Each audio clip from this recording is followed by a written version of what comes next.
E é com enorme entusiasmo que o Startup Boost, Powered by Capacitar para Empreender, dá voz ao empreendedorismo em podcasts.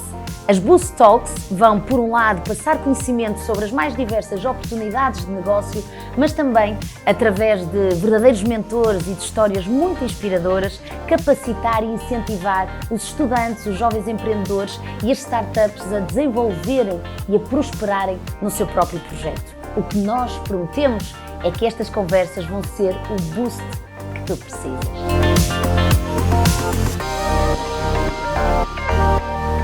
O tema de hoje é dedicado ao empreendedorismo, obviamente, mas hoje vamos fazer aqui uma ligação direta entre empreendedorismo, ciência e inovação. E eu tenho comigo Isabel Rocha. Isabel, bem-vinda ao nosso Boost Talks. Tenho a certeza que esta conversa vai ser verdadeiramente inspiradora. Bem-vinda. Espero que sim.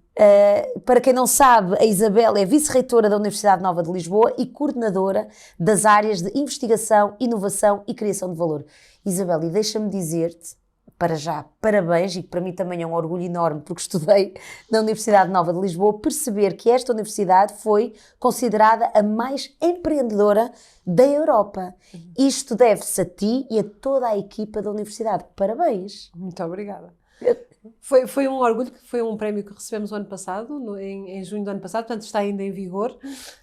Fomos considerada o ano passado a universidade com os programas com maior capacidade de criar empreendedores, e foi um reconhecimento de algo que é um processo que envolve muita gente, envolve pessoas na reitoria da universidade, mas pessoas nas 9 faculdades da universidade, que têm trabalhado ao longo dos últimos anos para criar programas e criar um ambiente, quase um ecossistema, que apoie o empreendedor ou o possível empreendedor, quer ele seja um estudante da Nova, quer ele seja um investigador, um professor ou até um funcionário.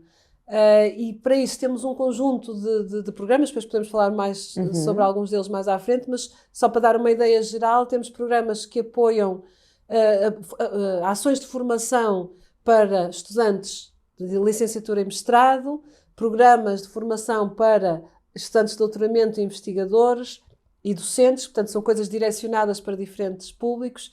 Temos uma rede de mentores, portanto temos um conjunto de pessoas, algumas delas externas à universidade, que podem ser ativadas sempre que estes empreendedores ou possíveis empreendedores tenham dúvidas, precisem de apoio numa área específica de propriedade intelectual, de direito, de negócio, de um determinado mercado. Há aqui uma comunidade. Exatamente, é uma comunidade.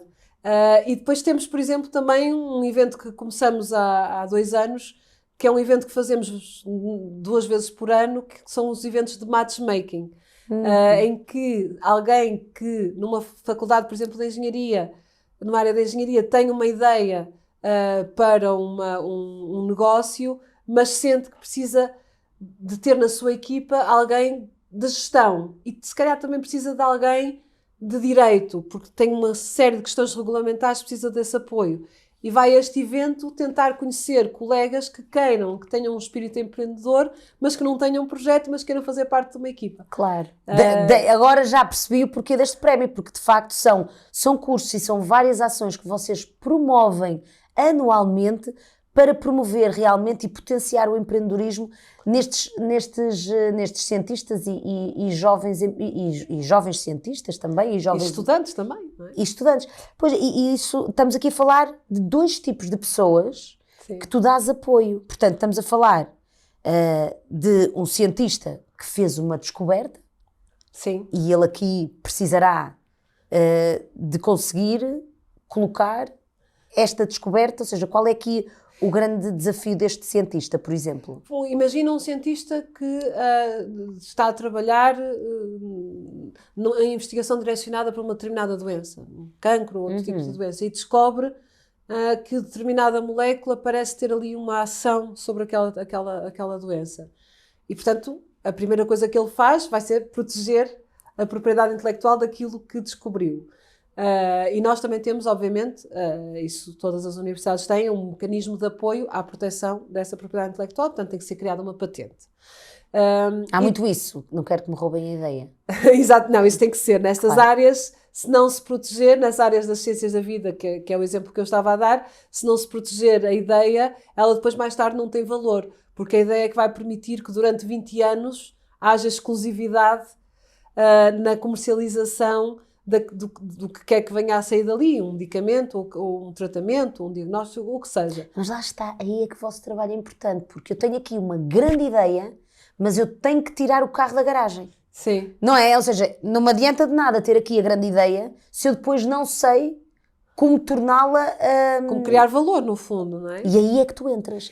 Tu e a tua equipa multidisciplinar. A nossa equipa, portanto, a ideia é que estes cientistas, ao longo da sua atividade, tenham formação básica, não é? Mas que tenham formação na criação de valor, nos processos de criação de valor, quer nesta parte da propriedade intelectual, porque também é importante eles perceberem o que é que se pode proteger, o que é que não se pode, quando é que se deve proteger, o que é que se pode comunicar antes que é nada, antes de se proteger, e depois também no próprio negócio.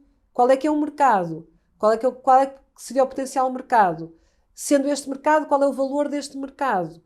E como é que eu posso chegar a este mercado? Que tipo de passos, no caso das ciências da vida e da farmacêutica, há um conjunto de passos prévios, de testes, de fases de testes que têm que ser feitas. E, portanto, ele tem que perceber isso se quiser criar valor a partir daquilo que está a investigar. Não quer dizer que vá ser ele depois que vai ser o líder de uma empresa que possa vir a ser criada. Ele depois precisa de encontrar uma equipa. Mas ele precisa de ter os conhecimentos básicos da criação de valor. Sim, ele tem que saber o que é que precisa. Exatamente. Por exemplo, e também tem que conhecer o básico. Sei lá, se ele olhar para um plano de negócios, para umas contas do que é que pode ser a projeção de uma empresa que possa ir para o mercado, ele tem que perceber, porque ele vai ter que ajudar a fazer aquilo, porque ele é que conhece aquela tecnologia. Portanto, ele tem que ter uma formação nas áreas do empreendedorismo, porque o empreendedorismo é esta mistura de conhecimentos da área da gestão, da área, muitas vezes até do próprio direito, da propriedade intelectual, e um conjunto de outras áreas, e depois soft skills, que é importante. O cientista que pretende criar valor, e cada vez mais se fala na criação de valor a partir da investigação, que ele tem que ter para poder criar esse valor. Mas lá está. E há aqui outra coisa que é importante. Se ele quer agregar valor, ele tem mesmo que procurar ajuda e munir-se de uma equipa. Porquê? Para também não perder o foco naquilo que é o seu talento e para poder continuar a desenvolver em profundidade a sua ideia. Porque eu acho que isso que também às vezes pode ser o grande desafio do cientista ou mesmo de um criativo, que é, eu não quero deixar de ter tempo para fazer aquilo que eu faço bem. Sim. Não é? Não há às vezes, não sei se lidas com isso. Lido. E há muitas... É um desafio, não é? É um desafio, e às vezes é um desafio de saber onde é que se quer estar, não é? Há casos em que o próprio cientista se transforma no empreendedor principal. Há muitos casos. Mas não são a maioria. Não é? Na maioria dos casos, o cientista fica ligado à empresa, até fica obviamente sócio da empresa, até pode ficar a trabalhar na empresa, mas fica com funções mais ligadas à ciência. Ou seja, ele vai continuar o desenvolvimento científico, mas na empresa. Muitas vezes estas empresas, quando se formam, não vão levar logo o produto para o mercado. Elas estão 2, 3, 4, 5 anos a desenvolver aquela ideia com investimento de business angels, capitais de risco, ou o que seja, até que o produto possa finalmente ser lançado para o mercado ou que possa ser vendido a alguém que o vai desenvolver a seguir. E muitas vezes este cientista vai ter uma função nesta empresa que não é a função do CEO, mas vai ser a função do diretor científico. Ele é que vai ajudar este desenvolvimento, porque é a pessoa mais apta para fazer esse trabalho, mas precisa desse CEO. Claro, e por isso é que o papel das universidades aqui parece-me fundamental, porque vocês são uma rampa de lançamento. Nós há pouco estávamos a conversar ali na maquilhagem e tu estavas a dizer-me esta questão de dentro das próprias universidades é possível de criar empresas que depois de estarem alinhadas saem das faculdades e, portanto, e se tornam autossustentáveis. Portanto, há aqui um papel que a mim me parece importante, que é das universidades, de criar estas bases e estas ferramentas para uma equipa multidisciplinar. Sim. A primeira coisa que nós, quando olhamos para o que é que como é que a universidade, como instituição, podia ajudar a criar valor, foi tentar desmistificar esta ideia de que criar uma empresa, um investigador, um professor criar uma empresa é algo mau. Porque em muitos casos, em sítios um pouco mais tradicionais, e se calhar há 10 anos atrás, era um pouco como se olhava, mas está ali a criar valor, está ali a criar uma empresa, pode ter conflitos de interesse, e de facto isso pode acontecer, os conflitos de interesse podem acontecer. Mas o que nós tentamos desde logo foi que as pessoas olhem para isto como algo positivo. Ou seja, se eu tenho alguém que quer criar valor, essa pessoa provavelmente daqui a uns anos, se criar uma empresa, vai estar a empregar muitos dos nossos estudantes, vai estar a criar um valor muito importante para a sociedade. E para a evolução do mundo, quer exatamente, dizer, e pode ajudar a resolver um problema do mundo. Agora... São os cientistas que muitas vezes, quando criam esse valor, que resolvem, por exemplo, a vacina do Covid é claro. o exemplo que nós temos de ontem, não é? Mas todos os medicamentos que têm saído nos últimos tempos, uma grande maioria, começaram nas bancadas das universidades. Depois foram desenvolvidas por pequenas empresas, por grandes farmacêuticos, mas em muitos casos elas começaram nas bancadas das universidades. E, portanto, nós temos que perceber que temos um papel na criação de valor. E a primeira coisa que nós pensamos foi, vamos ter que deixar claro que isto é algo positivo. E para isso criamos, em 2018, quando eu comecei com esta área na Universidade Nova, um regulamento que é o regulamento das spin-offs, em que nós dizemos claramente que faz parte da criação de valor de uma universidade e que é algo positivo para a sociedade, a criação de empresas a partir do seu conhecimento. Uhum. E que nós apoiamos essas empresas. Agora, claro que nós só as apoiamos durante um curto espaço de tempo. Claro. Portanto, se elas de facto, primeiro elas têm que ser reconhecidas como algo que pode criar valor. Portanto, uma empresa que possa ser apoiada por uma universidade não pode ser qualquer empresa. Nós achamos muito bem que qualquer pessoa queira criar uma empresa. Agora, só vamos apoiar aquelas que realmente vão agregar valor e partam do conhecimento, podem criar valor que nós reconheçamos. Não há mal nenhum num estudante criar uma empresa, nós continuamos ele pode estar neste ecossistema e beneficiar deste apoio. Mas este apoio de uma spin-off só o damos em casos concretos. Portanto, ela tem que ser avaliada. E depois disso ser avaliado positivamente, essa empresa pode ter, por exemplo, alguém que está na universidade e que pode estar a despender algumas horas com esta empresa. Sem qualquer tipo de conflitos. Durante esses 2 primeiros anos pode haver utilização de equipamentos, haver inclusive a utilização de espaço, se esse espaço estiver disponível. E, portanto, e mais um conjunto de outros benefícios, em que nós, no fundo, obviamente, definir estes apoios, mas também passar uma mensagem. E eu penso que, obviamente, o mundo também vai mudando, mas na Nova penso que a percepção é muito positiva da criação de empresas, quer por estudantes, quer por investigadores e docentes. Exatamente, porque de facto, quando nós pensamos em ciência, nós não podemos dissociar a inovação do empreendedorismo. Isto é um triângulo que tem mesmo que existir e percebemos todo o trabalho que vocês têm desenvolvido. Tu falaste, e muito bem, dos cientistas que vocês apoiam através de uma descoberta e falaste agora de jovens que têm uma ideia de mercado, não é? E o que vocês fazem é vamos lá também dar aqui ferramentas. E é aí que também entram os vários cursos que vocês têm na universidade para apoiar os jovens que queiram ser empreendedores. Exato. Tens o Science Entrepreneur, não é? O Sciencepreneur é mais para os cientistas, e tem depois o Starters Academy, que é um curso pensado para estudantes, principalmente de mestrado, mas também de licenciatura, que são tipicamente jovens que têm ideias empreendedoras, mas pela sua juventude não são baseadas em grandes descobertas científicas ou em investigação. Mas muitas vezes são ideias com base numa determinada sensibilidade. Olha, o que é que falta?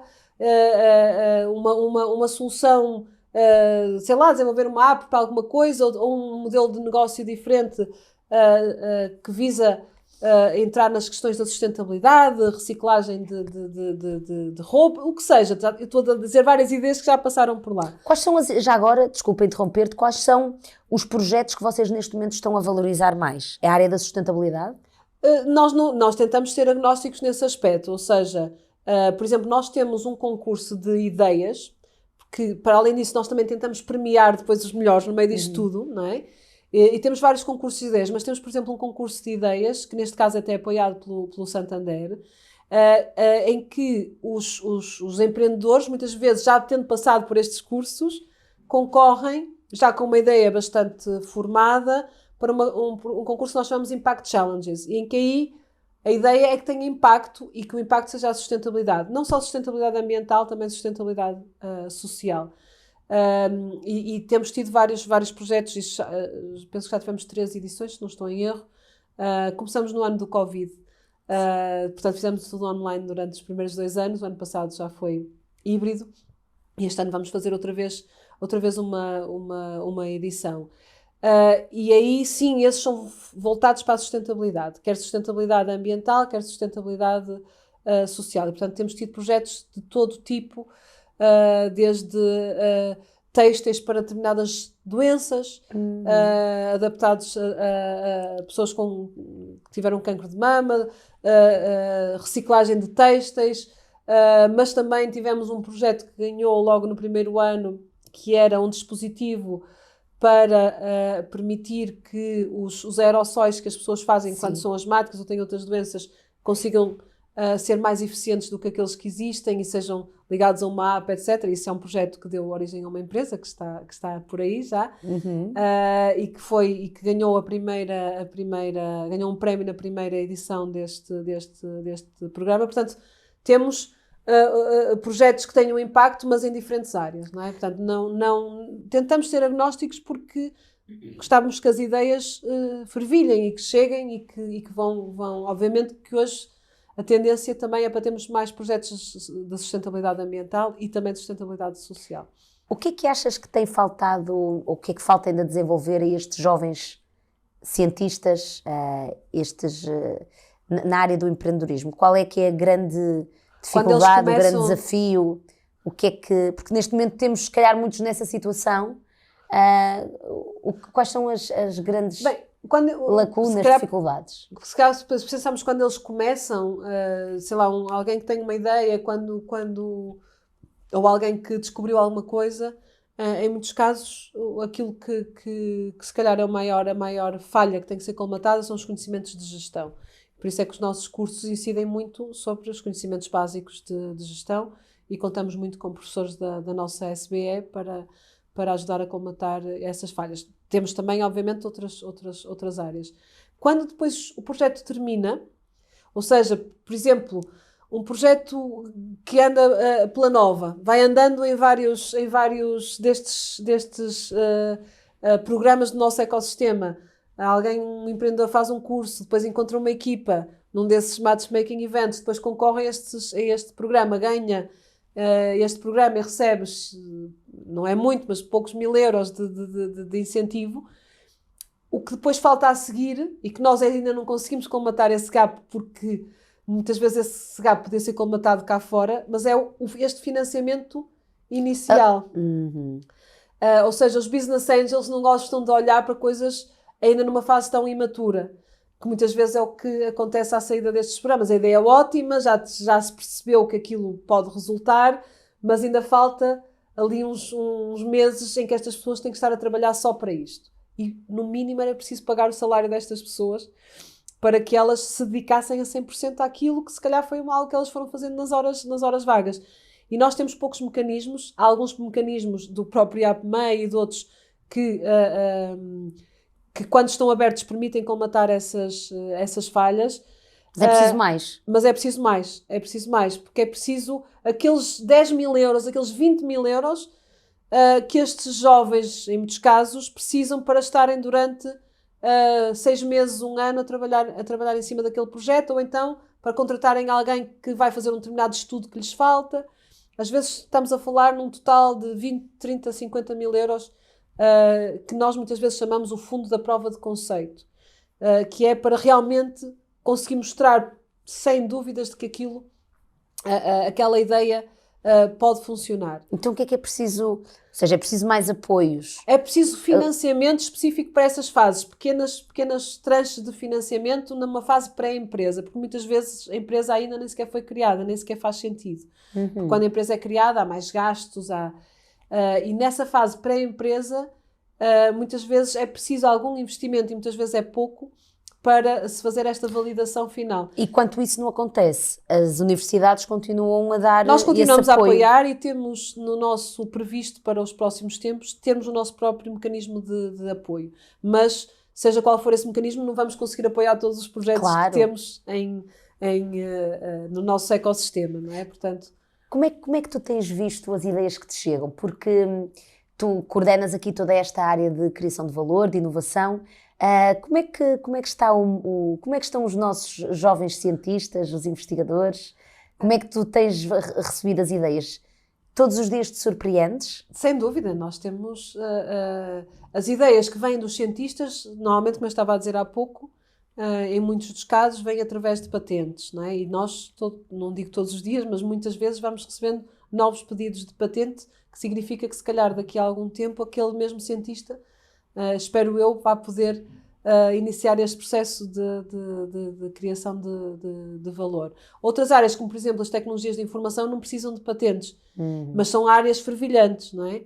Por exemplo, uma das spin-offs da Nova, que é na área do Business Analytics, de dados para a parte do negócio, que foi recentemente adquirida por uma outra empresa, portanto, e foi uma empresa ainda é, com um crescimento muito rápido e com um sucesso muitíssimo interessante. Portanto, as empresas dessa área têm uma velocidade muito maior, não é? E não precisam de patentes, não precisam de proteção da propriedade intelectual, são mercados muito diferentes. Portanto, todos os dias vamos vendo o que vai acontecendo nessas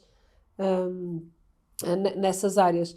Os jovens mais estudantes, não é? De onde também vêm muitas ideias, não aquelas ideias com base científica, obviamente, e tecnológica, têm de facto, todos os anos me surpreendem, principalmente nessas áreas da sustentabilidade. Vê-se que as gerações mais jovens estão de facto muito empenhadas em tentar mudar o mundo que não foi o mundo que eles receberam, não é? Infelizmente. Tens assim algum exemplo de uma ideia na área da sustentabilidade que te tenha fascinado? Sei lá, agora estava a pensar até mais na parte mais científica, pode não é? ser. Mas, por exemplo, na parte dos jovens, dos estudantes, temos tido de facto, desde aproveitamento, que estava-me a lembrar de um projeto do ano passado, desde aproveitamento eu ia dizer resíduos, mas não são resíduos, de aproveitamento de partes não utilizadas da indústria alimentar para produzir gelados, até à reciclagem, a sistemas inteligentes de reutilização de roupas com base em sistemas informáticos, mas de partilha e de revenda, e alguns, obviamente o mercado também já tem algumas dessas coisas, mas sistemas alternativos. Isso na sustentabilidade ambiental, mas por exemplo estou-me a lembrar de um projeto da Faculdade de Ciências Sociais e Humanas, que ano passado ganhou também um prémio que tinha a ver com o trabalho de mulheres, era virado para pessoas que em muitos casos não têm a total disponibilidade para ter um emprego formal, mas que podem colaborar fazendo determinado tipo de tarefas e conseguir pôr-las em rede. A tal responsabilidade social que estávamos a falar. Conseguir pô-las em rede e colocá-las no mercado. Portanto, são dezenas de ideias que vão aparecendo. Algumas delas vingam, outras não, mas é mesmo assim a ideia do empreendedorismo, e se calhar outras inspiram outras pessoas. E vão ao encontro daquilo que são as reais necessidades do mundo. Exatamente. E isso também é sobre inovação, é criar valor de uma forma inteligente, não é só ter aqui a ideia, é uma ideia que possa impactar. Já está pensada para aquele problema. Exatamente, e é curioso, e é muito interessante esta preocupação com a economia circular, com a desperdício zero, portanto, porque esse é o caminho. Eu costumo dizer que sustentabilidade é cuidar, não é? Ter uma atitude sustentável é cuidarmos hoje para não comprometermos o futuro. E isso de facto é inspirador, não é? Ouvir estes projetos fora da caixa, e a verdade é que, e tu também, Isabel, é muito interessante também o teu percurso, que ainda não falamos, mas também me parece a mim importante realçar, porque tu és uma mentora destes cientistas, destes alunos, através da faculdade, mas também és uma empreendedora nata. Sim, comecei cedo. E esse teu lado empreendedor também torna muito mais apetecível para quem recebe os teus conselhos, porque tu estiveste no MIT em Boston. Sim, mas antes de ir para o MIT já tinha criado uma empresa. Criaste uma empresa com as tuas amigas. Exatamente, com 3 amigas, colegas. Qual foi a ideia que vocês tiveram? A ideia estava relacionada com coisas que estavam a acontecer no centro de investigação onde nós estávamos, na Universidade do Minho, na altura, e até muito influenciadas por um professor, que ainda lá está, que é o professor José Teixeira, que era desenvolver formas de produzir pré-bióticos. O que é que são pré-bióticos? Muito rapidamente, são compostos, nesse caso, que tinham um poder adoçante e que tinham um efeito semelhante aos probióticos que toda a gente hoje em dia vai, de uma forma ou de outra, em alguma altura vai consumindo. E, portanto, tinham um duplo benefício. Alguns destes produtos, parecidos com os que nós queríamos produzir, estão no mercado, mas aqui a ideia era produzi-los... produzir uns melhores e de uma forma mais económica. Com foco na saúde. Exatamente. E de facto o projeto foi-se desenvolvendo ao longo de vários anos e tínhamos tecnologia.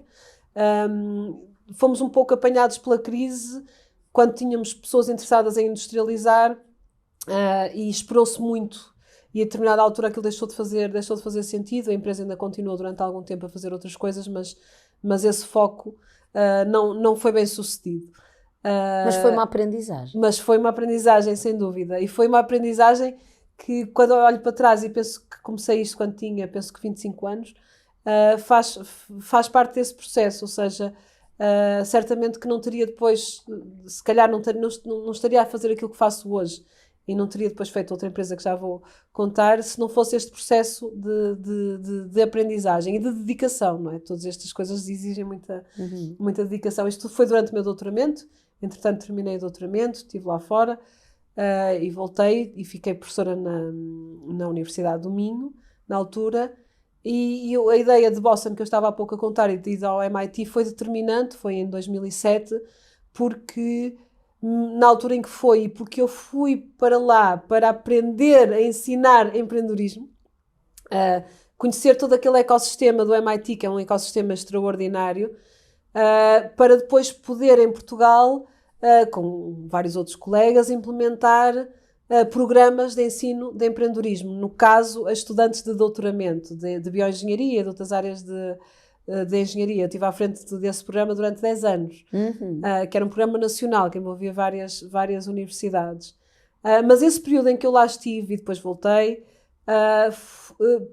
e esse contacto com esse ecossistema não só me permitiu perceber como é que se pensa num curso para empreendedorismo, como é que se cria um ecossistema, mas também me fez pensar nas minhas próprias ideias de negócio e de como, se tivesse que fazer outra vez uma empresa, como é que eu poderia fazê-la de uma forma um pouco mais estruturada, digamos. Aprendendo com aquilo que não correu bem. Exatamente. E agora retirando valor àquilo que eu aprendi no MIT em Boston. Exatamente. Isto é muito curioso. Eu espero que hoje em dia não seja preciso o MIT em Boston.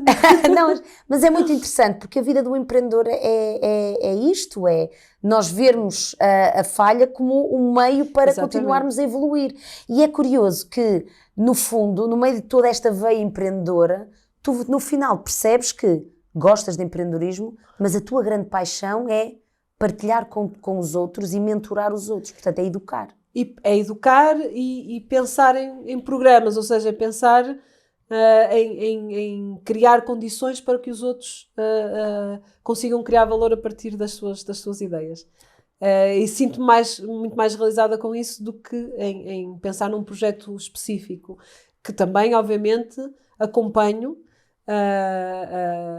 No caso do projeto desta segunda empresa que, entretanto, criei com um conjunto de outros investigadores e também estudantes na altura, mas obviamente que aquilo a que eu gosto de dedicar a maior parte do meu tempo é de facto a pensar em como criar condições para que um conjunto grande de outras pessoas possa ter este tipo de oportunidades. Implementar os seus projetos.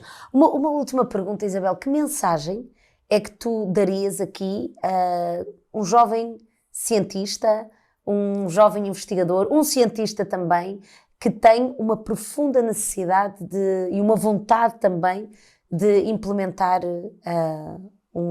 uma ideia e transformá-la num negócio? Qual é o grande conselho? O grande conselho é querer arriscar, ou seja, não ter medo de arriscar. Arriscar não é só as horas que se vai passar a olhar para aquele projeto de uma perspectiva se calhar um bocadinho diferente, as horas que se vai passar a fazer um curso, mas também arriscar falar com pessoas. Um empreendedor bem-sucedido é sempre uma pessoa que não tem medo de falar com qualquer pessoa. Ou seja, tem uma dúvida, quer um conselho e aborda essa pessoa para o aconselhar. Porque isto não é uma ciência exata e às vezes para um cientista isto é desafiante. O cientista está normalmente à espera de saber o que fazer e que conclusões é que vai tirar. Neste caso, nós temos que falar com muitas pessoas, mas também temos, e muitas vezes quem criou uma determinada tecnologia, um determinado conhecimento, é a pessoa que melhor está por dentro desse conhecimento. E, portanto, posso falar com 100 pessoas, mas tem que ser dentro da minha cabeça que aquilo vai ter que fazer sentido. Mas esse não ter medo de arriscar o tempo que vai perder ou que vai ganhar, o tempo que vai despender com tudo isto, mas também falando com centenas, se possível, de pessoas para receber diferentes inputs. E por isso é que a universidade é tão importante, porque cria esta rede de networking. Exato. Para nós nunca...